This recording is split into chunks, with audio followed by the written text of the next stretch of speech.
आरंभ होछि माघ सप्तमी कुंभ मेला 10 दिन धरी चलिबो।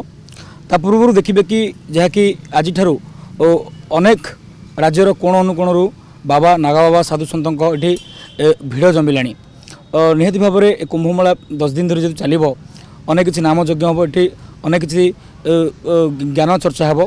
तो आम सहित जन मत एमती जड़े बाबा आसुँच जहाँकि ना हूँ श्री दिगंबर बम पुरी रुद्राक्ष बाबा ए सहित भस्मी बाबा मध्य कहते सीधा सलख सहित आलोचना करवा से केउठारू आसछंती आउ से जो कुंभ मेलार महात्मा उपरे वर्णना करेंगे। बाबा प्रणाम। आप कहाँ से आए, क्या कहना चाहेंगे कुंभ मेला के बारे में? हम आए हैं मध्य प्रदेश एमपी उज्जैन श्री पंचदश नाम जूना अखाड़ा 10 महाविद्यापीठ त्रिवेणी संगम गौशाला धाम से, ये महाकाल की बंदी नगरी से 55 किलोमीटर की दूरी पर है। उस नगरी से हम आए हैं। और क्या पूछना चाहते हैं, जानकारी लेना चाहते हैं? आपका नाम श्री दिगंबर बम पुरी और रुद्राक्ष बाबा और भस्मी बाबा, ये आपको क्यों पुकारा जाता है? ये हम उसको धारण करते हैं। श्री दिगंबर हमारा पद होता है, हमारे अखाड़े में पद होता है।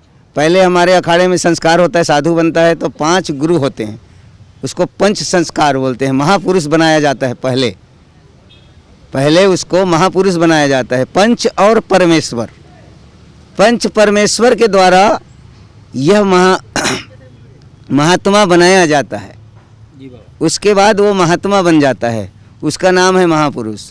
दूसरे बात, जब नागा संस्कार होता है तो नागा संस्कार वहाँ होता है जहाँ कुंभ मेला लगता है। वो कुंभ मेला में सर्व देवी देवता, तीनों लोक 14 ब्रह्मांड के देवी और देवता विराजमान होते हैं उस जगह पर, और धर्म ध्वजा रहती है। उस धर्म ध्वजा के साथ में हम लोगों को नागा बाबा बनाया जाता है। तो उसके शरीर में वस्त्र नहीं रहता है, वो अपनी जो क्रिया होती है, जैसे तुम्हारे पिता की शरीर होगी पूरी, बुरा नहीं मानना, जैसे तुम्हारे माता पिता की शरीर पूरी होगी तो आपने उसका दाह संस्कार करोगे। दाह संस्कार करने के बाद उसका पिंड दान करोगे। वो पिंड दान होता है नागा बाबाओं का। वो पिंड दान अपने हाथों से करते हैं और गंगा जी में डुबकी लगाया जाता है।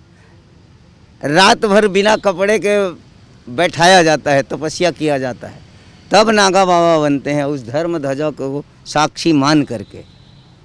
तो ये शरीर जो है निर्जल हो जाता है। उसके बाद गुरु पीर लोग उसको फिर से जगाते हैं और जगा करके धर्म की रक्षा करो, धर्म का स्थापना करो। धर्म को स्थापना करके सभी चराचर जो जीव है उसका रक्षा के लिए भजन पूजन करने के लिए अनुमति देते हैं, और तब फिर ये नागा बाबा बना जाता है। उसके बाद ये नागा बाबा बन गए, उसके ऊपर में और पद है श्री दिगंबर होता है।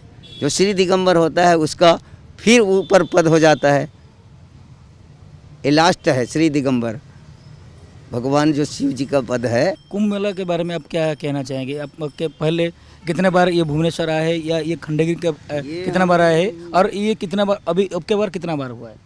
अभी तो हम यहाँ भुवनेश्वर का, यहाँ तुम्हारा उड़ीसा हमको 15 साल से ऊपर हो गए आते, और यहाँ 5-7 साल हो गया धुना लगाते हैं। कुंभ मेला के कुंभ बारे में क्या कहना चाहिए? कुंभ मेला के बारे में हम यही कहना चाहते हैं कि हमारे भारत की संस्कृति में 4 कुंभ मेला है।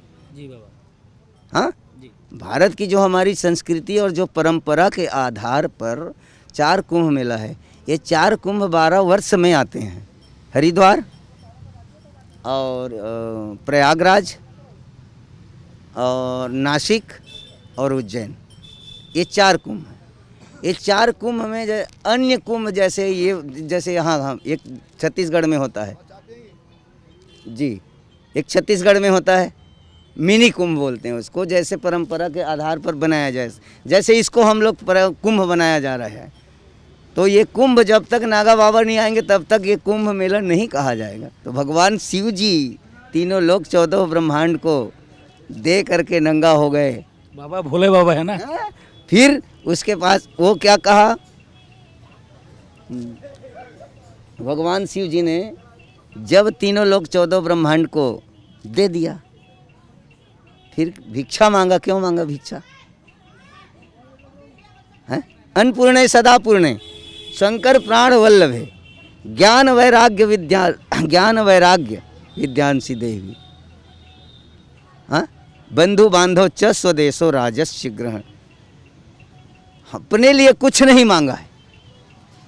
बंधु बांधव मतलब स्वदेशो राजस्य, पूरे देश के लिए मांगा है उसने, और वो भी अब जगत जननी के पास मांगा भिक्षा। हाँ, अब आप लोगों को ही दे दिया है, अब फिर भी हम लोगों को संतुष्ट नहीं है। संतोषम परम सुखतम, जो संतोष का जिंदगी जी लिया वो धन्य हो गया। जिसके पास संतुष्ट नहीं है, पूरे भारत की राजधानी को दे दो, कुछ नहीं होगा। रावण जैसे बोलेगा कि मैं सोने का सीढ़िया ऊपर लगाऊंगा। धन्यवाद बाबा। हाँ? निहति भाବରେ यही है ज्ञान, ज्ञान केवलम ग्रहण करिष्ये समर्पयामि। ज्ञान अपने जीवन में उतारिए। किसी महात्मा के पास, हम सब महात्मा एक हैं, ऐसे कोई महात्मा में कोई अंतर नहीं है, मगर ये उंगली 5 है, पांचों उंगली एक बराबर नहीं है। मगर हमारे भोलेनाथ को समदृष्टि है नाम तुम्हारा। भगवान विष्णु को नहीं कहा, ना कृष्ण को नहीं कहा, ना ब्रह्मा को नहीं कहा, ना अन्य देवता को नहीं कहा, उसी को कहा। क्यों? ये तो हमें उतारना चाहिए अपने जीवन में, क्योंकि वो महान है। धन्यवाद बाबा।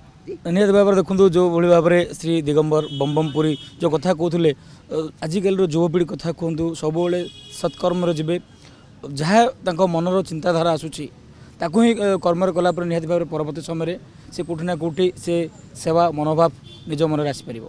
भुवनेश्वर वीडियो जर्नलिस्ट प्रथमलोचन साहू सहित अरुण साहू, नंदीगोष्ठी।